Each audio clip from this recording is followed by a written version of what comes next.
तो जैसा कि हम लोग इसके पिछले वाले वीडियो में बिहार बोर्ड के मॉडल पेपर का साइंस का जो मॉडल पेपर है, ठीक है, 2025 में जो एग्ज़ाम होने वाली है, तो ये नेट से वेबसाइट से डाउनलोड किया हुआ जो मॉडल पेपर है जो लॉन्च हुआ है, इसका हमने 1 से 31 क्वेश्चंस तक हमने इसके प्रीवियस वीडियो में कवर किया था।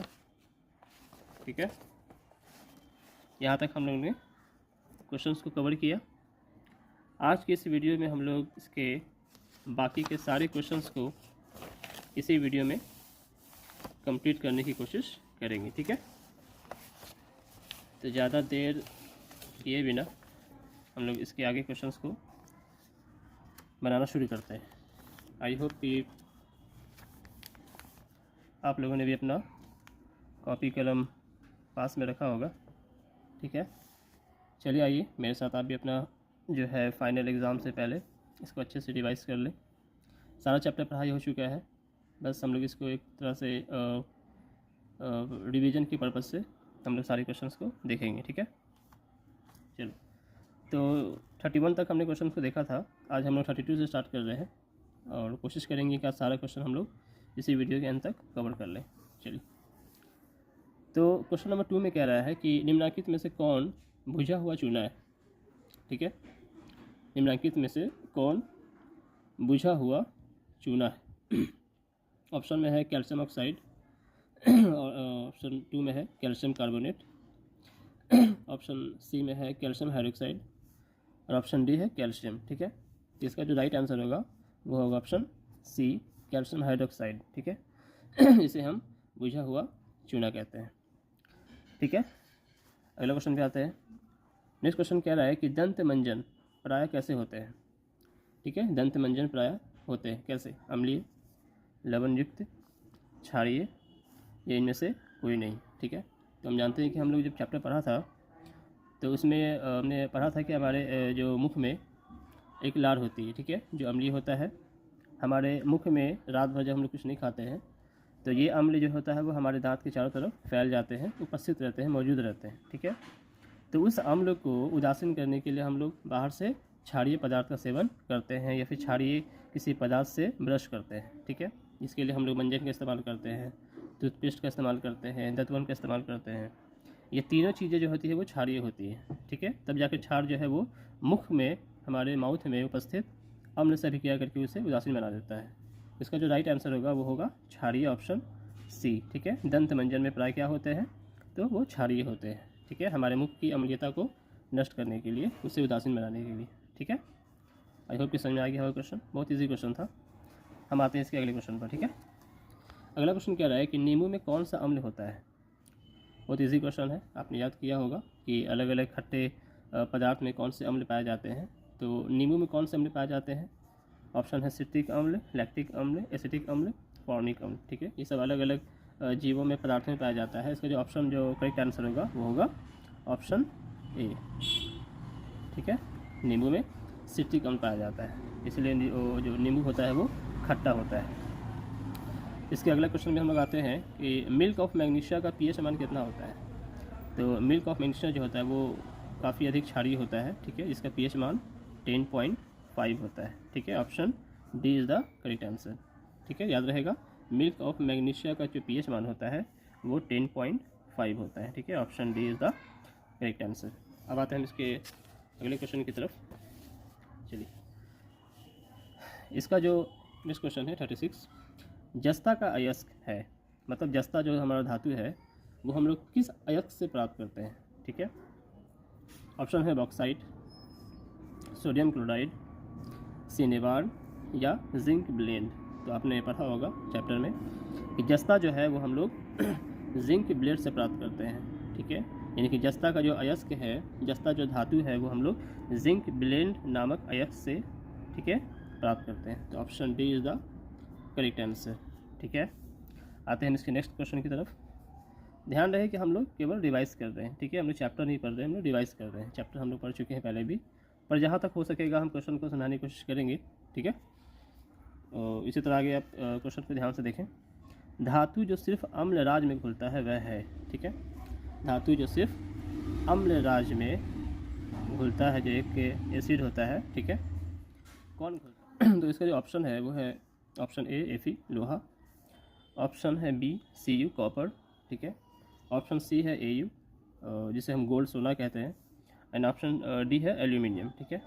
तो अम्ल राज में जो घुलने वाला जो धातु है वो है Au सोना, ठीक है। ये अम्ल राज में आसानी से आराम से घुल जाती है, ठीक है। चलिए तो अब हम इसके आते हैं अगले क्वेश्चन पे। निम्नलिखित में कौन आयनिक यौगिक नहीं है, ठीक है। निम्नलिखित में कौन आयनिक यौगिक नहीं है? तो आयनिक यौगिक किसे कहते हैं? जो अपने क्या बोलते हैं इलेक्ट्रॉन्स का, ठीक है, आदान प्रदान करके यौगिक का निर्माण करता है, उसे आयनिक यौगिक कहते हैं। इसमें कौन सा यौगिक है जिसमें इलेक्ट्रॉन्स का आदान प्रदान नहीं हो रहा है, साझा हो रहा है, ठीक है। जैसे कैल्शियम क्लोराइड की अगर हम बात करें, ठीक है, तो कैल्शियम क्लोराइड में इलेक्ट्रॉन्स का आदान प्रदान होता है, ठीक है।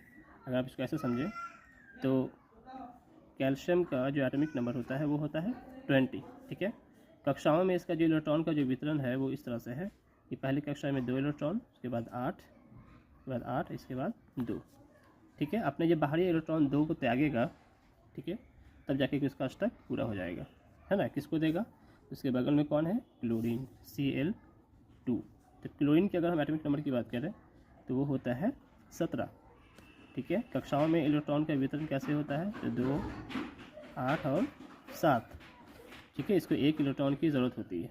अब चूँकि यहाँ पर क्लोरीन 2 था तो 2 क्लोरीन में 2 इलेक्ट्रॉन की ज़रूरत पड़ेगी, यानी कि 2, 8 और 7, इसको भी 1 और इसको भी 1।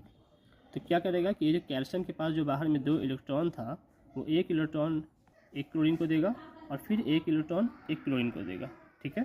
तो इस तरह से इसका जो है इलेक्ट्रॉन का आदान प्रदान करके ये दोनों जो है अपने आप को अक्रिय बना लेते हैं, ठीक है। तो हम देख रहे हैं कि कैल्शियम क्लोराइड जो यौगिक बन रहा है वो एक आयनिक यौगिक है, ठीक है, क्योंकि ये इलेक्ट्रॉन्स का आदान प्रदान करके यौगिक बना रहा है। उसी प्रकार से कार्बन डाइऑक्साइड भी इलेक्ट्रॉन्स का आदान प्रदान करके बनाता है, इसको भी ऐसे ही आप समझ सकते हो, ठीक है। पोटेशियम क्लोराइड भी क्या है कि अपने इलेक्ट्रॉन्स का आदान प्रदान करके बनाता है। पोटेशियम का 19 होता है, 2, 8, 8, 1, ठीक है। पोटेशियम की बाहरी कक्षा में 1 इलेक्ट्रॉन होता है, अब क्लोरीन को 1 इलेक्ट्रॉन चाहिए होता है, ठीक है। तो ये इसको 1 दे देता है।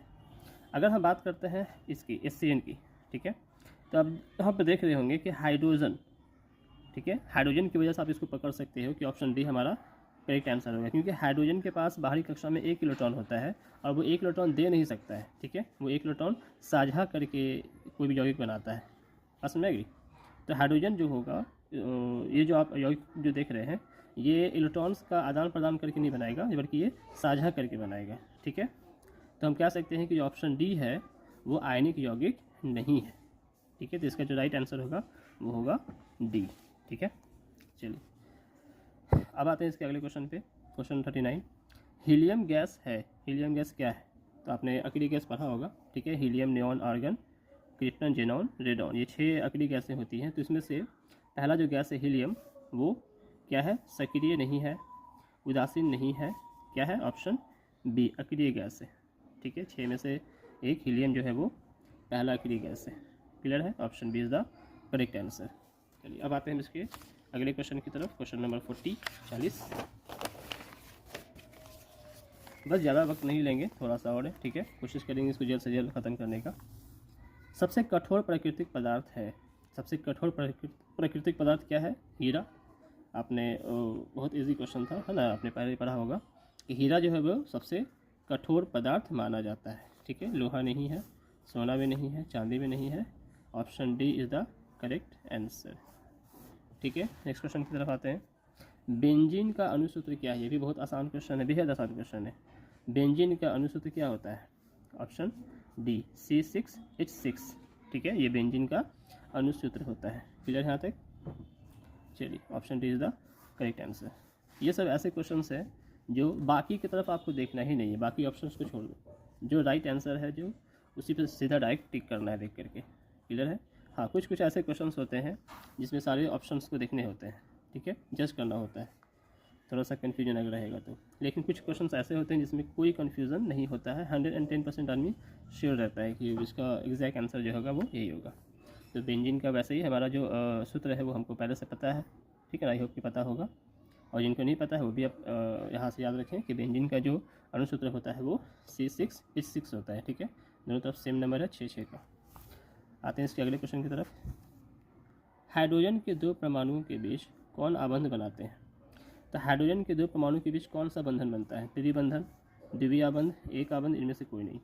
तो हाइड्रोजन के दो परमाणु, दो हाइड्रोजन के बीच में इसके पास भी एक इलेक्ट्रॉन है, इसके पास भी एक इलेक्ट्रॉन है, ये इससे साझा करेगा और ये इससे साझा करेगा, दोनों के बीच में एक इलेक्ट्रॉन का साझा हो रहा है, इसलिए ये सिंगल बॉन्ड बनाएगा, यानी कि ऑप्शन सी एक आबंध बनाएगा, ठीक है। बहुत आसान क्वेश्चन था।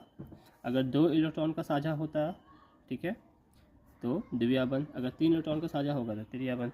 हाइड्रोजन में एक इलेक्ट्रॉन का साझा होता है, इसलिए ये जो है वो एक आबंध यानी कि सिंगल बॉन्ड बनाता है, ठीक है, सिंगल बॉन्ड से जुड़ा होता है। अगले क्वेश्चन की तरफ आते हैं। कह रहा है कि चूना जल का रासायनिक नाम क्या है? ठीक है, चूना जल का रासायनिक नाम क्या है? तो चूना जल का रासायनिक नाम क्या है? बुझा हुआ चूना, कैल्शियम हाइड्रोक्साइड, कली चूना या कैल्शियम ऑक्साइड। तो ये भी आसान क्वेश्चन है, ठीक है। चूना जल का जो रासायनिक नाम है वो कैल्शियम हाइड्रोक्साइड है।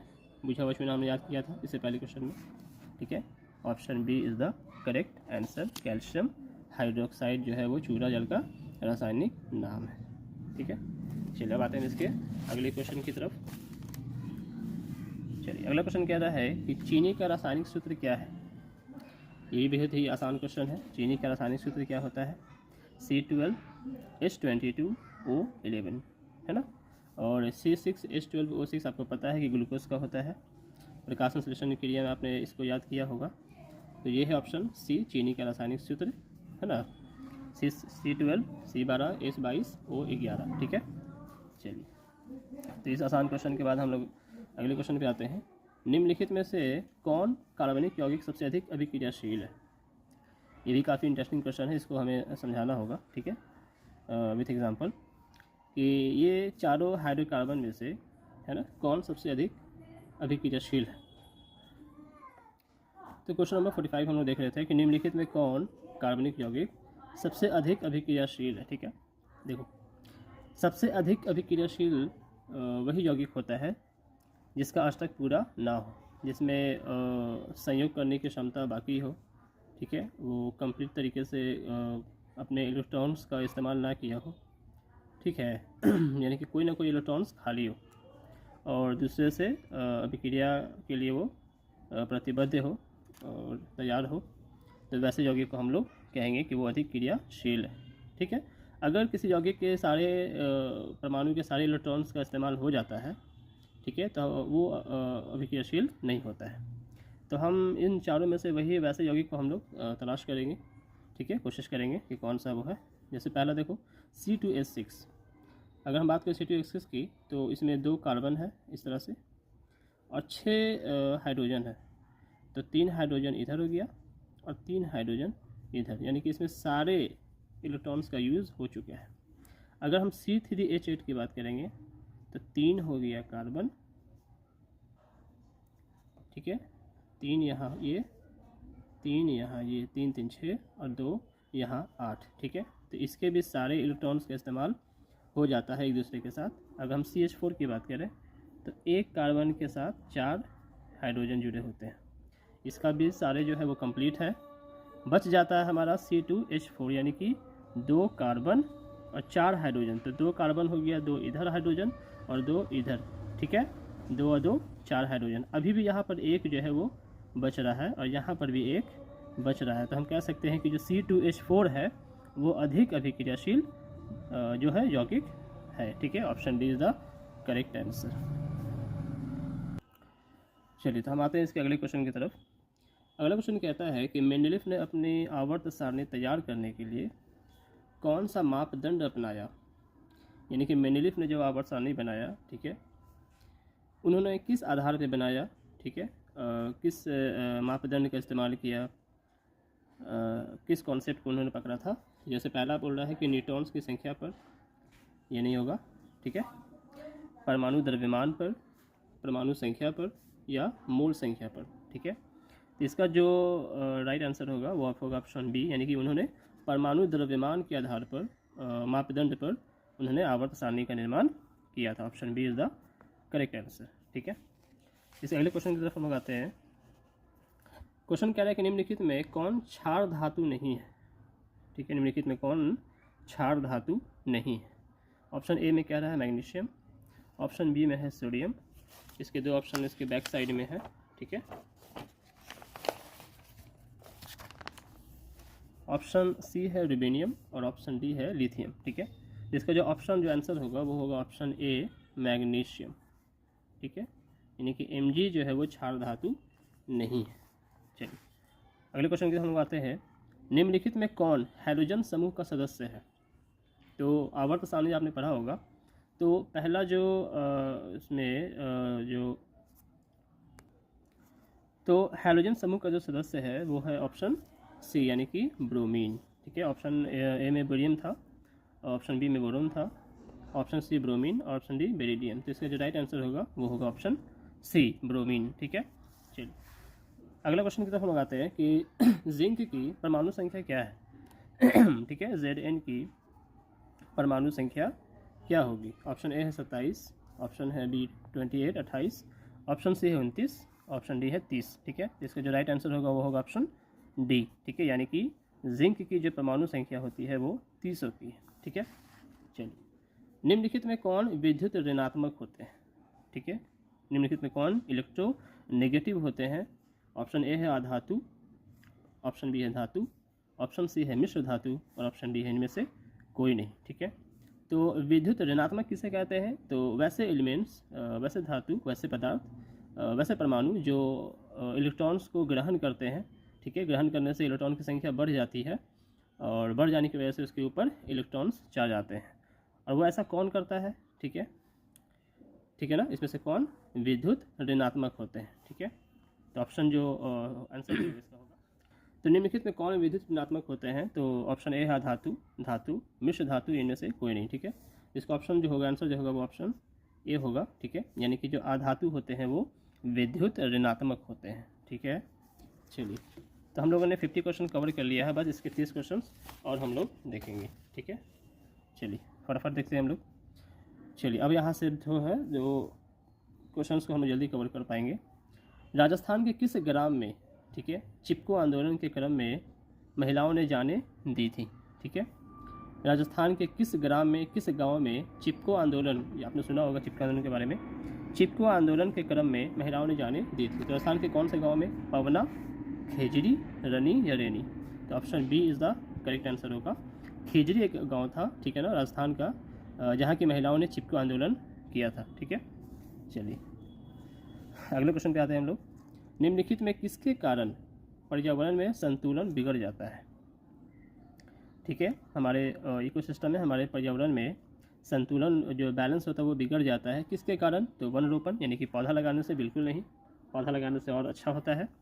बढ़ती मानव जनसंख्या, बिल्कुल आंसर यही होगा। आगे ऑप्शन देख लेते हैं। अधिक हरे पौधे का उगना, नहीं, जितना ज़्यादा पौधा उगेगा उतना हमारे पर्यावरण के लिए बेस्ट होता है, बेहतर होता है।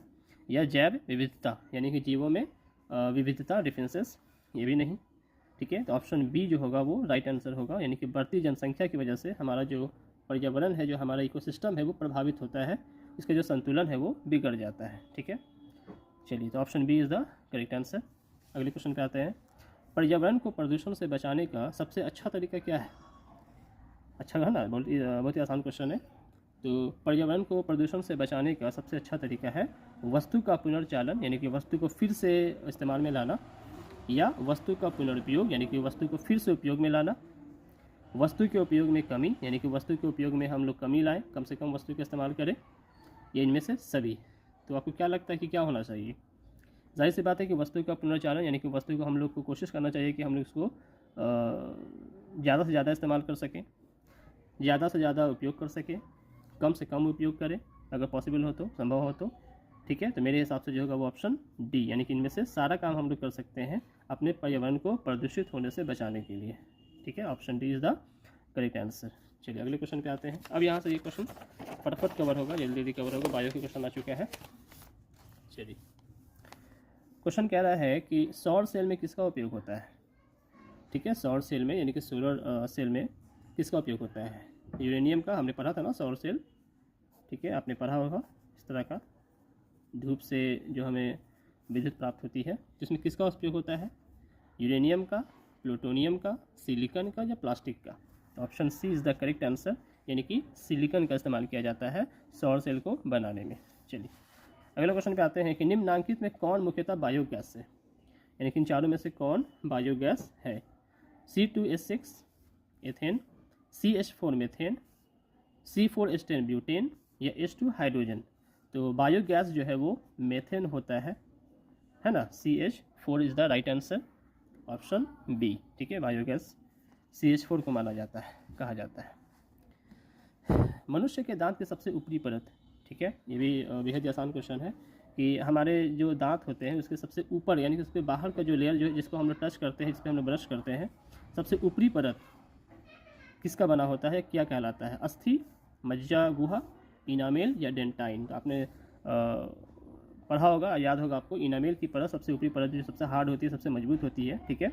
और जब दांत हमारा सड़ता है तो इनामेल की परत ही सबसे पहले क्षतिग्रस्त होता है, ठीक है, खराब होता है। चलिए, तो इनामेल की परत यानी कि option C is the correct answer. अगला क्वेश्चन है कि जठर ग्रंथियाँ पाई जाती हैं, जठर रस जिसे निकलता है हमारे आमाशय में, पेट में, जठर ग्रंथियाँ पाई जाती हैं, कहाँ पाई जाती हैं? यकृत में नहीं, यहाँ पित्त होता है, पितरस, ठीक है। आँख में नहीं, आँख में ग्रंथि नहीं होती है। आमाशय में या अग्न्याशय में? तो ऑप्शन जो होगा वो सी होगा, आमाशय यानी कि पेट में, ठीक है। पेट में जो है वो जठर ग्रंथि पाई जाती है, जो HCl यानी कि हाइड्रोक्लोरिक एसिड को छोड़ता है हमारे भोजन को अम्लीय बनाने के लिए, ठीक है, पाचन के लिए। चलिए, ये जो भी हमारे भोजन के साथ जो बैक्टीरिया वगैरह जो आ जाते हैं उसे नष्ट करने के लिए। अब आते हैं इसके अगले क्वेश्चन पे। नेक्स्ट क्वेश्चन कह रहा है कि निम्नलिखित में कौन वसा के पाचन में सहायक होता है, ठीक है। वसा का पाचन कौन करता है इसमें से? ऑप्शन ए है लाइपेज, ऑप्शन बी है माल्टेज, ऑप्शन सी है टाइलिन या ऑप्शन डी है लैक्टेज, ठीक है। तो ऑप्शन ए होगा लाइपेज, जो वसा के पाचन में सहायक होता है, यानी कि वसा को पचाने में मदद करता है, ठीक है, लाइपेज। अगले क्वेश्चन पे आते हैं, पित्त रस का रंग कैसा होता है? तो पित्त का जो रंग होता है, पित्त रस का जो रंग होता है, ठीक है, आपने पढ़ा होगा, पीला होता है, हरा होता है, सफ़ेद होता है, इनमें से कोई नहीं। ऑप्शन बी होगा, यानी कि पित्त का जो रंग होता है वो हरा होता है, ग्रीन होता है, ठीक है। चलिए अगले क्वेश्चन पे आते हैं कि पौधों में श्वसन होता है, पौधों में श्वसन कहाँ होता है? तना में, पत्तियों में, जड़ में, इनमें से सभी, ठीक है। तो पौधे जो है वो ऑक्सीजन और CO2 का आदान प्रदान किस अंग के द्वारा करते हैं? तो बहुत इजी क्वेश्चन है, पत्तियों द्वारा करते हैं, option B is the correct answer. श्वसन जो है वो पत्तियों में होता है।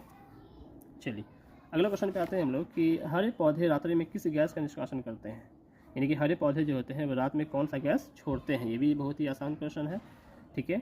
ऑप्शन ए है CO2, ऑप्शन बी है O2। मेरे ख्याल से आपको दो ही क्वेश्चन में दो ही ऑप्शन से आपका आंसर मिल जाना चाहिए। रात में जो है वो रात में जो है वो पौधे जो है वो कौन सी गैस छोड़ती है, निकालती है? तो ऑप्शन ए CO2 गैस छोड़ती है, और दिन में O2 गैस छोड़ती है, ठीक है। तो ऑप्शन सी और डी देखने की ज़रूरत नहीं है, ऑप्शन ए जो होगा, यानी कि कार्बन डाइऑक्साइड पौधे जो है जब रात में छोड़ते हैं, इसीलिए रात में पौधे के आसपास नहीं टहलना चाहिए, है ना, क्योंकि वो CO2 गैस छोड़ती है, यानी कि जो प्रकाश संश्लेषण जो क्रिया है वो उल्टी हो जाती है ना, अपोजिट हो जाती है। आते हैं हम लोग इसके अगले क्वेश्चन की तरफ। चलिए अगले वीडियो में हम लोग इसके मॉडल पेपर का मैथ क्वेश्चन देखेंगे, ऑब्जेक्टिव, ठीक है। चलिए नेक्स्ट क्वेश्चन क्या आते हैं, किण्वन के फलस्वरूप कितने ATP का निर्माण होता है, ठीक है। किण्वन के फलस्वरूप, किण्वन जो प्रक्रिया है, ठीक है, इसके फलस्वरूप कितनी ऊर्जा ATP का निर्माण होता है? 2 ATP, 4 ATP, 36 या 38? ऑप्शन जो होगा वो आंसर बी होगा, यानी कि 4 ATP का निर्माण करती है, किण्वन के फलस्वरूप होती है, ठीक है। चलिए फटाफट हम लोग क्वेश्चन को देखेंगे। आसान क्वेश्चन है। समान डायस्टोलिक रक्तदाब होता है, आपने पढ़ा होगा कि जो हमारा जो नॉर्मल जो रक्तचाप होता है वो 120/80 होता है, ठीक है। ये होता है आपका सिस्टोलिक और ये होता है डायस्टोलिक, ठीक है, नीचे वाला। तो सामान्य डायस्टोलिक जो रक्तदाब होता है, यानी कि जो हमारा हृदय का जो निचला भाग होता है जब वो संकुचित होता है तो उसे डायस्टोलिक कहते हैं, और ये कितना होता है? तो 80 mmHg होता है, ठीक है। Option A is the correct answer. Clear है? चलिए नेक्स्ट क्वेश्चन की तरफ आते हैं। पौधों में वाष्पोत्सर्जन किस अंग में होता है? तो पौधे में वाष्पोत्सर्जन यानी कि वाटर का, पानी का भाप बन करके में तब्दील होकर के बाहर निकल जाने की क्रिया को हम लोग वाष्पोत्सर्जन कहते हैं। तो किसके द्वारा होता है? तो पत्तियों द्वारा होता है। बिल्कुल आसान क्वेश्चन है। तना में, पत्ती में, फूल में, इनमें सभी। ठीक है, option B is the correct answer, पत्तियों में होता है। नेक्स्ट क्वेश्चन की तरफ आते हैं हम लोग। चलिए, अस्थि क्या है? अस्थि हड्डी क्या है? पदार्थ है, कोशिका है, ऊतक है, इनमें से कोई नहीं। ऑप्शन सी यानी कि अस्थि जो है वो एक संयोजी ऊतक कहा जाता है। ठीक है, एक संयोजी ऊतक है। Option C is the correct answer. अगले क्वेश्चन की तरफ आते हैं हम लोग कि पादप में अपशिष्ट संचित रहते हैं। पादप में जो अपशिष्ट होते हैं पदार्थ, वो किस रूप में संचित रहते हैं? कहाँ होते हैं? छाल में, छाल में होता है बिल्कुल। पत्तियों में, पत्तियों में भी होता है, पत्ती से बाहर निकलता है। कोशिकीय रिक्तियों में, कोशिका के खाली स्थानों में भी होता है बिल्कुल।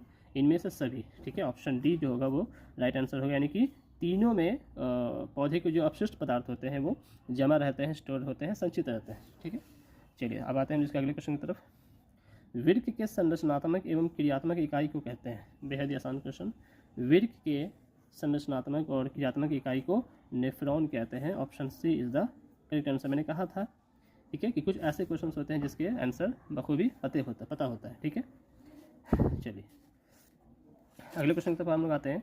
पौधे के उत्सर्जी पदार्थ हैं, पौधे के जो अपशिष्ट पदार्थ हैं, जो उत्सर्जी पदार्थ है जिसको वो पौधा बाहर निकालता है ना, कचरे के रूप में, बेकार पदार्थ के रूप में, तो वो कौन कौन है? टेनिन है, बिल्कुल है। रेजिन बिल्कुल है। गोंद भी है। इनमें से सभी option D is the correct answer, यानी कि तीनों जो है वो पौधे का उत्सर्जी पदार्थ है, यानी कि अपशिष्ट पदार्थ है। ठीक है, चलिए अब आते हैं इसके अगले क्वेश्चन की तरफ। ज़्यादा क्वेश्चन नहीं रह गया, बहुत ही कम क्वेश्चन है, बस थोड़ा सा और टाइम दे दीजिए, है ना। एग्ज़ाम नज़दीक है। आई होप कि आप सभी मेहनत कर रहे होंगे, करनी भी चाहिए, है ना। बार बार एग्ज़ाम नहीं होता है लाइफ में, बोर्ड के एग्ज़ाम, और ये सबसे इमोशनल एग्ज़ाम होता है। लोग जीवन भर अपने पहले बोर्ड के मार्क्स को याद रखते हैं, है ना। चलिए, स्मरण शक्ति का मुख्य केंद्र है। स्मरण शक्ति का यानी जिससे हम लोग सोचते हैं, विचारते हैं, हम अपने दिमाग के किस हिस्से से स्मरण शक्ति मतलब स्मरण करते हैं, सोच विचार करते हैं? तो आपने पढ़ा होगा, मैंने पढ़ाया है। चलिए, ऑप्शन ए सेरिब्रल पेंटिकल नहीं, डाईएन्सेफेलॉन नहीं, ऑप्टिक पाली नहीं, सेरिब्रल बिल्कुल। ठीक है, option D is the correct answer, प्रमस्तिष्क, इसको हम लोग कहते हैं प्रमस्तिष्क, आगे वाला दिमाग का अगला हिस्सा। प्रमस्तिष्क के द्वारा ही हम लोग जो है वो स्मरण करते हैं, किसी भी चीज़ के बारे में सोचते हैं, विचार करते हैं। चलिए, cerebrum, option D is the correct answer, जिसको हिंदी में प्रमस्तिष्क कहते हैं, याद रहेगा। चलिए, जड़ का अधोगामी वृद्धि कहलाता है। जड़ का अधोगामी वृद्धि कहलाता है, मतलब जड़ जो है वो जो बढ़ता है, तो उसके कौन से अनुवर्तन की क्रिया होती है इसमें बढ़ने की? जल अनुवर्तन, यानी कि जल में बढ़ता है? नहीं, पौधे तो जल में भी होते हैं और मिट्टी में भी होता है, लेकिन ये जल के बारे में नहीं पूछ रहा है। ठीक है, चलिए, रसायनिवर्तन नहीं, प्रकाशानुवर्तन नहीं, गुरुत्वानुवर्तन बिल्कुल, क्योंकि पौधे के जो जड़ होते हैं वो ज़मीन के अंदर की तरफ जाते हैं, नीचे की तरफ जाते हैं, इसलिए जड़ का अधोगामी जो वृद्धि होगा वो गुरुत्वानुवर्तन होगा, मतलब वो गुरुत्वाकर्षण के अधीन वो नीचे की तरफ बढ़ते हैं, है ना, विकसित होते हैं। चलिए, 71 क्वेश्चन में आते हैं हम लोग। एस्ट्रोजन स्रावित होता है। एस्ट्रोजन जो है वो बनता है या फिर स्रावित होता है, निकलती है किसके में? तो वृषण द्वारा, थायराइड द्वारा, अंडाशय द्वारा, या लैंगरहैंस की द्वीपिकाओं द्वारा। ठीक है, ये तो फेफड़े से रिलेटेड है, इसको हटा देते हैं। एस्ट्रोजन जो है वो, ठीक है, अंडाशय द्वारा स्रावित होती है। Option C is the correct answer, महिलाओं में, फीमेल में, है ना, ये बनता है, निकलता है। चलिए आगे आते हैं हम लोग अगले क्वेश्चन पे। ये भी आसान क्वेश्चन है कि स्वपरागण निम्न में किन पौधों में होता है? तो हमने पढ़ा था कि स्वपरागण में क्या होता है कि जो पुष्प के, है ना, आपके जो परागकोश होते हैं, परागकोश से एक जो है परागकण, वो उसी पुष्प के वर्तिकाग्र में जब जाता है तो उसे स्वपरागण कहते हैं। ये पुंकेसर होता है और ये स्त्री केसर होता है। ठीक है, ये तो दोनों जो लिंग होते हैं वो एक ही पौधे में होता है ना, और इसी घटना को स्वपरागण कहते हैं। तो किन पौधे में होता है? तो एक लिंगी, उभयलिंगी, ए बी दोनों, इनमें से कोई नहीं। ठीक है, तो option B is the correct answer, यानी कि उभयलिंगी पौधे में होता है, जिसमें दोनों लिंग एक ही पौधे में पाया जाता है। ठीक है, नर और मादा जो जननांग होते हैं वो एक ही पौधे में होता है, और उसी में स्वपरागण और परपरागण होते हैं, क्रियाएँ होती हैं। चलिए, option B is the correct answer, उभयलिंगी। अगले क्वेश्चन के हम लोग आते हैं। गर्भाशय के किस भाग में भ्रूण विकसित होता है? गर्भाशय के किस भाग में भ्रूण का विकास होता है? तो गर्भाशय के किस भाग में, तो भ्रूण का विकास यानी कि जो बच्चे की जो पहली कोशिका होती है वो तो गर्भाशय में ही होता है, और गर्भाशय के किस भाग में होता है? ऑप्शन देख लेते हैं, एंडोमेट्रियम में, फंडस में, योनि में, इनमें से कोई नहीं। तो इसका जो आंसर होगा वो होगा कॉर्पस। ठीक है, गर्भाशय में ही एक भाग है कॉर्पस नामक, इसी में भ्रूण का विकास होता है, जो कि तीनों में से कोई ऑप्शन नहीं है, तो इनमें से कोई नहीं, option D is the correct answer. ठीक है, राइट आंसर है कॉर्पस, याद रहेगा। चलिए अगले क्वेश्चन पे हम लोग आते हैं। निम्नलिखित में कौन सा भाग केवल पुरुष जननांग में पाया जाता है? देख लेते हैं, लेबिया माइनोरा, परिपक्व पुटक, फैलोपियन नलिका या शुक्रवाहिका। ठीक है, ये तीनों फीमेल से जुड़ा हुआ होता है, option D is the correct answer. शुक्रवाहिका जो है वो पुरुष जननांग का प्रमुख भाग है जो विरेचन से जुड़ा होता है। ठीक है, चलिए option D is the correct answer. अब आते हैं इसके अगले क्वेश्चन की तरफ। 5 क्वेश्चन और रह गया है। ठीक है, बस 2 मिनट और। आनुवंशिकता का पिता किसे कहा जाता है? ठीक है, लास्ट चैप्टर का क्वेश्चन है ये। आनुवंशिकता का पिता जनक किसे कहा जाता है? हैरोल्ड यूरे को, ग्रेगर जॉन मेंडल को, चार्ल्स रॉबर्ट डार्विन को या सिडनी फॉक्स को? तो option B is the correct answer. आपने पढ़ा होगा चैप्टर में कि आनुवंशिकता का जो पिता है, जो जनक है, वो ग्रेगर जॉन मेंडल को माना जाता है, जिसे जॉन मेंडल भी लोग नाम याद रखते हैं। ठीक है, option B is the correct answer. अब आते हैं इसके हम लोग अगले क्वेश्चन की तरफ। इसका अगला क्वेश्चन है कि अच्छा, जो मेंडल थे, मेंडल किस देश में ईसाइयों के एक मठ के पादरी थे? ठीक है, किस देश में ईसाइयों के एक मठ के पादरी थे? पादरी किसे कहते हैं? तो ईसाइयों का जो चर्च होता है, वहाँ के जो पुजारी होते हैं उसे पादरी कहते हैं। तो किस देश के थे पादरी थे? तो फ्रांस, ऑस्ट्रिया, ऑस्ट्रेलिया या इंग्लैंड? तो ये ऑप्शन बी होगा, यानी कि वो ऑस्ट्रिया के ईसाइयों के एक मठ के पादरी थे। ठीक है, चलिए अगले क्वेश्चन की तरफ हम लोग आते हैं कि इनमें से कौन वर्गीकरण के सबसे ऊपरी पायदान पर अवस्थित है? ये भी आखिरी चैप्टर का क्वेश्चन है कि जब हम लोग जीवों का वर्गीकरण करते हैं तो सबसे ऊपर में कौन सा होता है? वंश, गण, वर्ग या जगत? तो ऑप्शन डी होगा किंगडम, यानी कि जगत है ना, सबसे ऊपर होता है, वर्गीकरण के सबसे ऊपरी पायदान पर अवस्थित होते हैं। Option D is the correct answer. चलिए 78 क्वेश्चन में आते हैं हम लोग। 78 क्वेश्चन नंबर, सूक्ष्म उपभोक्ता का उदाहरण है। ठीक है, सूक्ष्म उपभोक्ता इनकी वैसा सूक्ष्म जीव जो दूसरे पर रह करके अपने भोज्य पदार्थ को ग्रहण करते हैं, है ना। कौन कौन से हैं वो? जीवाणु हैं, कवक हैं, शैवाल हैं या ए और बी दोनों? Option D is the correct answer, यानी कि जीवाणु और कवक। ठीक है, ये दोनों ऐसे जीव, सूक्ष्म जीव हैं जो दूसरों पर रह करके अपना भोजन प्राप्त करते हैं, इसे सूक्ष्म उपभोक्ता कहते हैं। चलिए अगला क्वेश्चन है बेहद आसान क्वेश्चन, मांसाहारी जीवों को कहा जाता है? ठीक है, मांसाहारी जीवों को क्या कहा जाता है? ऑप्शन देख लेते हैं हम लोग। इसका ऑप्शन है पहला प्राथमिक उपभोक्ता। ठीक है, प्राथमिक उपभोक्ता में केवल पादप आते हैं, है ना, हरे पौधे।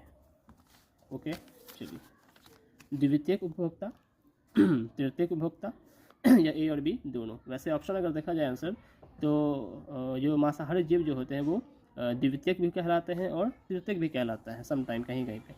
तो ऑप्शन अगर बी और सी होता तो वो राइट होता, ऑप्शन डी पे लगाते हैं, लेकिन यहाँ पे केवल हम लोग ऑप्शन बी पे लगाएंगे, द्वितीयक उपभोक्ता।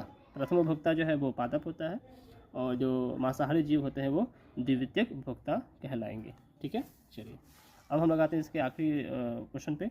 खाद्य श्रृंखला के प्रत्येक कोशीय स्तर पर जो हम लोग खाद्य श्रृंखला बनाते हैं, जो फूड चैन बनाते हैं, ठीक है, उसमें उसके कोशीय स्तर पर कुल ऊर्जा का कितना प्रतिशत अगले कोशीय स्तर को स्थानांतरित होता है? ठीक है, यानी कि टोटल ऊर्जा का कितना भाग दूसरे कोशीय स्तर पर ट्रांसफर होता है ना। चैप्टर में हमने पढ़ा था 0.1% या 1% या 10% या 100%। ऑप्शन सी 10% ही अगला जो कोशीय स्तर है उसके ऊपर ट्रांसफ़र होता है कुल ऊर्जा का। ठीक है चलिए, तो ये हमने आज टोटल ऑब्जेक्टिव को हमने कवर किया। ठीक है, आई होप कि आपको ये सारा जो है समझ में आया होगा। ठीक है, एग्ज़ाम के पॉइंट ऑफ व्यू से, और उम्मीद करते हैं कि एग्ज़ाम में, है ना, सभी का ये क्वेश्चन आए, है ना। तो और सबसे ये कहना चाहेंगे कि आप एग्ज़ाम की तैयारी अच्छे से करें। जो भी क्वेश्चन बताए गए हैं उसको दोबारा फिर से आप वीडियो को देख करके पॉज करके नोट बना लें या फिर लिख लें, है ना, या फिर सिर्फ वीडियो को आप देख करके रिवीजन भी कर सकते हैं डेली, प्रतिदिन। ठीक है, आने वाले एग्ज़ाम में दिक्कत नहीं होगा। और इसके अगले वीडियो में हम लोग मैथ का, ठीक है, मैंने मैथ का भी क्वेश्चन निकाल रखा है। अगले वीडियो में हम लोग मैथ के सारे ऑब्जेक्टिव क्वेश्चन को हम लोग कवर करेंगे। ठीक है, ये भी काफ़ी इंटरेस्टिंग और काफ़ी मुफीद, काफ़ी फ़ायदेमंद होने वाला है वीडियो रहेगा। तो ज़्यादा नहीं, मैं कोशिश करूँगा कि जल्द से जल्द इसका एक प्रॉपर वीडियो बनाऊँ और कोशिश करूँगा कि 1 से 50 तक यानी कि टोटल 100 क्वेश्चन होंगे, ठीक है। तो मैं कोशिश करूँगा कि पहले वीडियो में मैं 50 क्वेश्चन को कवर कर सकूँ, ठीक है। अब तक के लिए इतना ही, मिलते हैं अगले वीडियो में, तब तक के लिए बाय।